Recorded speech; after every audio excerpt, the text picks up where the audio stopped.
Borneo menggila di Samarinda, siap kembali rebut tahta, Persib wajib waspada.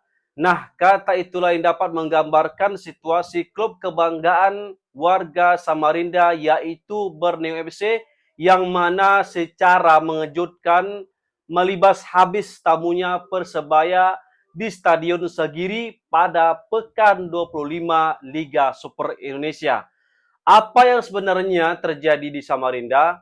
Sebuah pertandingan yang diprediksi berjalan ketat justru berubah menjadi pertunjukan dominasi brutal. Persebaya datang dengan penuh percaya diri, tapi yang terjadi justru sebaliknya. Mereka dibantai tanpa ampun oleh Borneo FC. Dan yang lebih mengejutkan, kemenangan ini bukan sekedar 3 poin. Ini adalah peringatan keras untuk pesaing lain di papan atas, terutama Persib Bandung.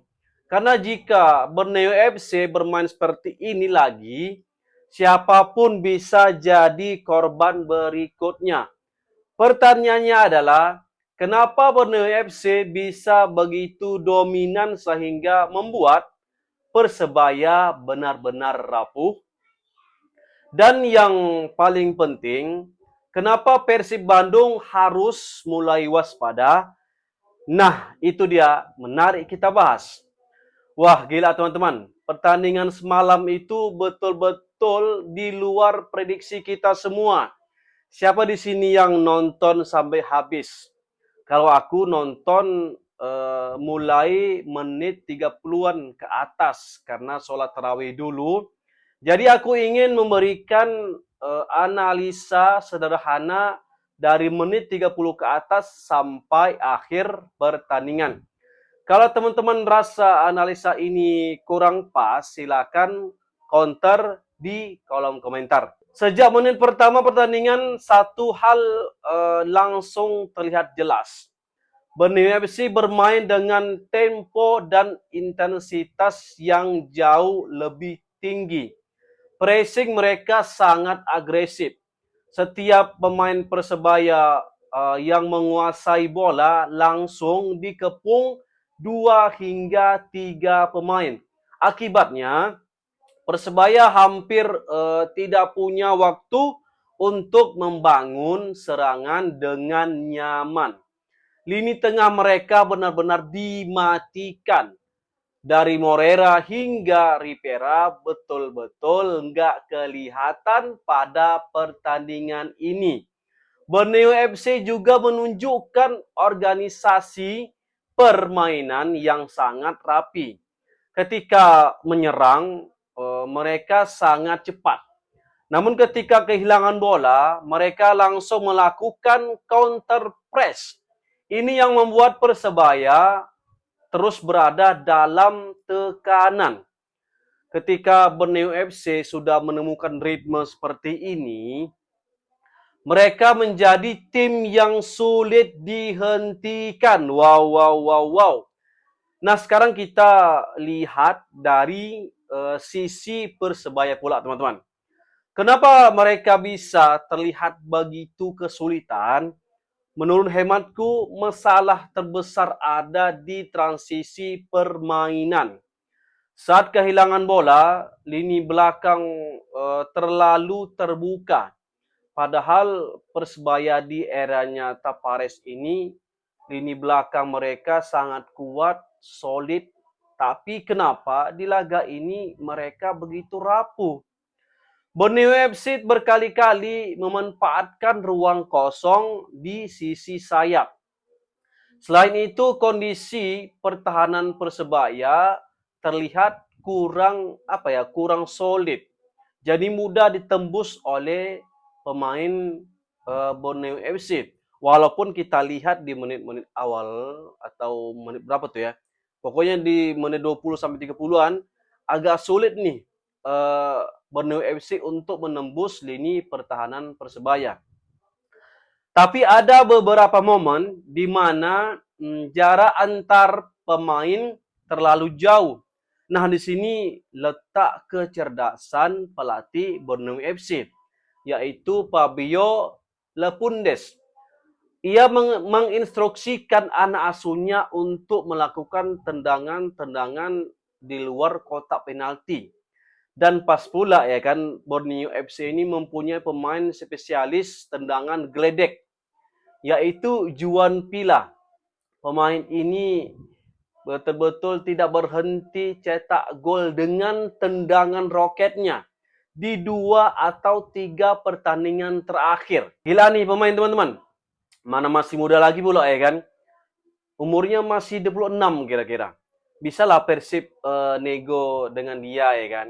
Goda dikit dengan fasilitas mewah dan lain-lain. Masa dia nggak mau main di Persib? Melawan tim seperti Borneo FC, satu celah kecil bisa saja langsung berubah menjadi peluang besar. Dan itulah yang terjadi. Persebaya akhirnya harus menerima kenyataan pahit. Mereka bukan hanya kalah, mereka benar-benar didominasi. Wow, wow, wow, wow. Teman-teman, ada satu faktor lain yang tidak bisa diabaikan. Apa itu? Ya, Stadion Segiri Samarinda. Markas Borneo FC ini memang dikenal sebagai tempat yang sangat sulit bagi tim tamu. Atmosfer stadion, dukungan supporter, dan kepercayaan diri pemain tuan rumah. Semua itu menciptakan tekanan luar biasa bagi para lawan. Borneo FC juga terlihat sangat nyaman bermain di kandang mereka sendiri. Kalau kita perhatikan teman-teman, 10 laga kandang terakhir Borneo, mereka memenangi 7 laga. Di antaranya dengan skor cukup telak, mereka berhasil melesakkan 3 gol bahkan lebih. Nah, ini artinya mereka bermain lebih berani, lebih agresif, dan lebih percaya diri. Inilah yang membuat Stadion Segiri Samarinda sering disebut sebagai, dalam tanda kutip, benteng yang sangat sulit ditembus. Nah, teman-teman, sekarang kita sampai pada pertanyaan yang paling menarik nih. Apa arti kemenangan ini bagi Persib Bandung? Jawabannya sederhana. Persib harus benar-benar waspada. Karena performa Borneo FC saat melawan Persebaya menunjukkan satu hal. Mereka bukan hanya kuat, mereka sedang on fire. Jika Persib tidak mampu mengontrol lini tengah, jika Maung Bandung membiarkan Borneo FC bermain dengan tempo tinggi dan membiarkan Juan Pila bersama siapa namanya itu Peralta leluasa bergerak, selesai Persib Bandung di Samarinda. Pertandingan tunda pekan depan bisa menjadi sangat sulit dan ketat. Borneo FC telah menunjukkan bahwa mereka mampu menghancurkan tim besar. Dan Persib jelas tidak boleh meremehkan hal ini. Bagi Maung Bandung khususnya, setiap pertandingan adalah final.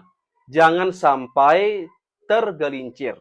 Kalau sampai kehilangan poin, maka Borneo FC siap menyalip dan mengkudeta di posisi puncak klasemen. Pertandingan melawan Persebaya semalam mengirimkan pesan yang sangat jelas ke seluruh tim-tim Liga Super Indonesia, khususnya bagi tim-tim papan atas. Borneo FC bukan sekedar tim kuat. Mereka adalah penantang serius yang siap kembali ke puncak klasemen. Persebaya sudah merasakannya. Dan sekarang pertanyaannya untuk teman-teman Bobotoh. Apakah Persib Bandung akan mampu menghentikan momentum Borneo FC atau justru mereka akan menjadi korban berikutnya di Samarinda? Komentarnya barudak. Hatur nuhun, Persib salawasna. Horas. Assalamualaikum warahmatullahi wabarakatuh.